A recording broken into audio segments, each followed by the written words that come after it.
You've probably heard me talk about Mando whole body deodorant by now, but if you haven't, listen up. A buddy recommended this to me, and I have never looked back. This stuff is a game changer. You can use it on your whole body. Yeah, that's right. Pits, feet, and beyond. It's dermatologist tested and gentle on all the sensitive areas. Plus, it's clinically proven to control odors for 72 hours. My go-to scent? Bourbon leather. It's bold, just like me. But Mando's got options. Clover Woods, Mount Fuji, Pro Sport, or even unscented if you want to keep things low-key. And let me tell you, I put this stuff on yesterday before a workout, a run, and a meeting, and I still smell incredible. I'd like you guys to try it, and I want you to know Mando has got a starter pack for all new customers. You get a solid stick deodorant, cream tube deodorant, 2 free products like body wash or deodorant wipes, and free shipping. And here's the kicker. Use code CHAEL at shopmando.com. That's going to get you $5 off. That's over 40% off your first pack. So stop messing around. Upgrade to Mando. Go to shopmando.com. Use the code CHAEL or just click on the link below. The UFC is not going to let Paddy the Baddy and Money Moicano compete with each other. Why? Because the UFC is trying to protect, 100% protect Paddy Pimblett. Now, that's a quote what I just gave you, and that was straight from Money Moicano. He was over there on Ariel's new vertical. I can't quit teasing the word vertical because I asked him what vertical means, and I still am not satisfied with my answer. So we're going to do it his way. He wants it to be called a vertical. Then he's over there on his vertical, but he was talking to Money Moicano. So let's just start at the beginning, guys. Okay, because the idea of somebody being protected is not one that we can just completely X out, but it's close.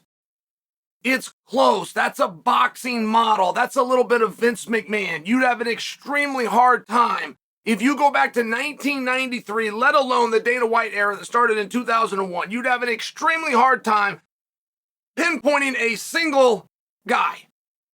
You could do it. It's been done. But boy, you'd have a hard time. There's just not a lot of protection over here. And it's more of a phenomenon than it is a reality. So the phenomenon goes like this. I have 2 guys whose skills, I really don't know who's better than who.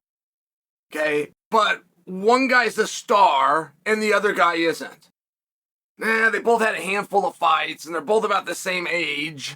But one guy is just over with the audience and the other guy isn't. Now here's the good news. I got another guy that's just okay at fighting. But he sure is popular. Why don't I put them together, let one of them grow, and then this guy, right, he can pull somebody else up. And it's more of like a theory, like it takes longer for me to explain it to you than its own reality, but let's just operate within the theory and the phenomenon. Let me ask you a straight up question. Who's more popular? With you, right now, tell me, show of hands, Paddy the Baddy or Money Moicano? That was not that easy to do, was it, guys? Who has sold out an arena? Now, just so you understand, I don't set the rules. The rules go as such. An arena sold out. The winner of the main event takes the credit. Do you guys know how that's how it works? Yeah, believe me, I can see the problems in that as well. The winner of the main event in a sold out arena takes all the credit. He's the one whose name goes into the formula for everything in our business. For headlines, for what's next, for who got shined up the most, for the boost within the rankings, who's going to get paid the most money when it comes down to bonusing and working out all the figures for the night. The winner of the main event. And yeah, I'm aware of the problems with that. It's still what it is. Money Moicano's last fight was a main event, and the crowd was sold out. Paddy the Baddy has yet to main event. But he gets the largest pop of the night. Now, I'm asking you, and I think you're going to come to the conclusion that if you could just have one as a commodity, Paddy the Baddy is the more valuable of the two. I think you're going to come to that conclusion. But the mere fact that you played that game, and the mere fact that I did make you kind of think, it does throw a little bit of water on your idea. Because your idea at a premise of protecting somebody, there's a discrepancy. There's a discrepancy in the fan power.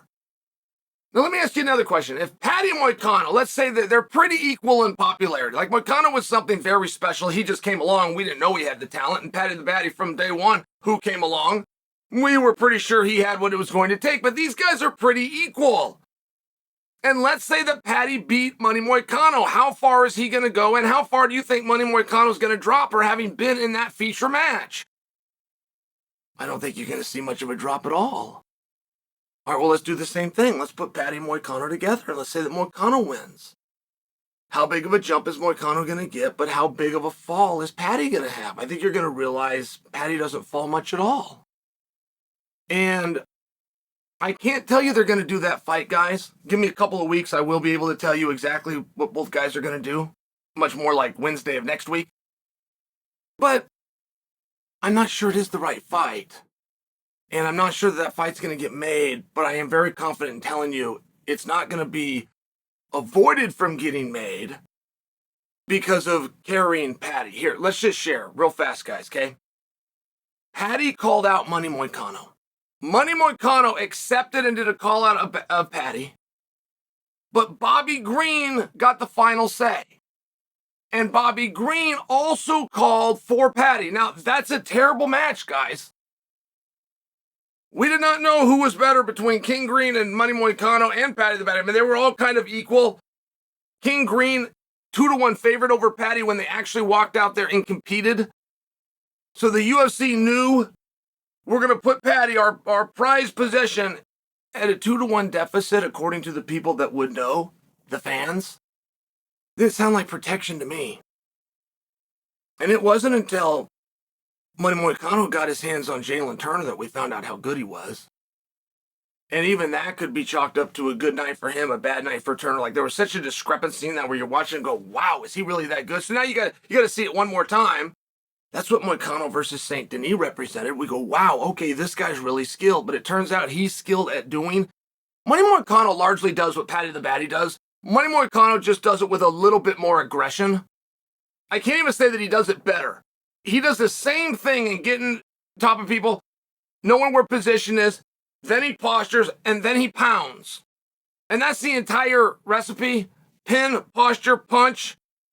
As soon as you're punching, he starts moving. You come right down to pin him again. You hold that position. You move a little bit with your hips. Hard for everybody to see what you're going to do. Now you get to the position and you posture and you pound before you come back and pin again. Moicano and Patty the Batty do a lot of very similar things. Moicano seems at times with those sprints to have a little more viciousness in it.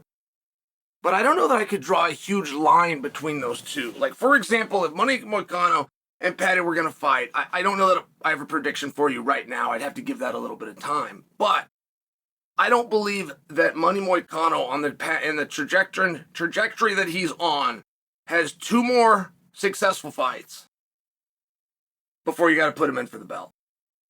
And I'm not saying where you could put him in. I'm saying where you have to put him in for a belt. On the trajectory that he's on, okay, where he's fighting guys that aren't ranked, to all of a sudden he's stopping guys who are ranked. He's going to take that same spot, 3, 4, 5, to work his way up. There isn't another 3, 4, or 5 if he gets 2 like that in the way. It's only championship, but I don't think you can do that with Patty either. I believe Patty, they got to be the right fights, but I believe he's only 2 fights to where he's got to fight for the belt. And I don't just mean because the rankings support it, or because you guys, the fans, support it. I mean, I think it's going to the point where Dana's going to go, there's nothing else fair I can do with this guy. And that is where they are very likely to meet up. It could be next. Again, I'll know next Wednesday. You guys ask me next Wednesday. It could be next, but I think it might be a little better if it wasn't.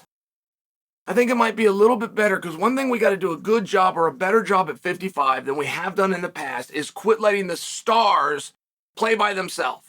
We'll take the top 5 guys and their stars, even though 6, 7, 8, 9 are all very good. But they're not stars, so we can't mix them together. I think we need to do a good job. Get Moicano to get a hold of that number 2. Get Patty to get a hold of that number 4. If they can both succeed and pull those guys out of the loft, that's where we have Patty and Moicano find each other.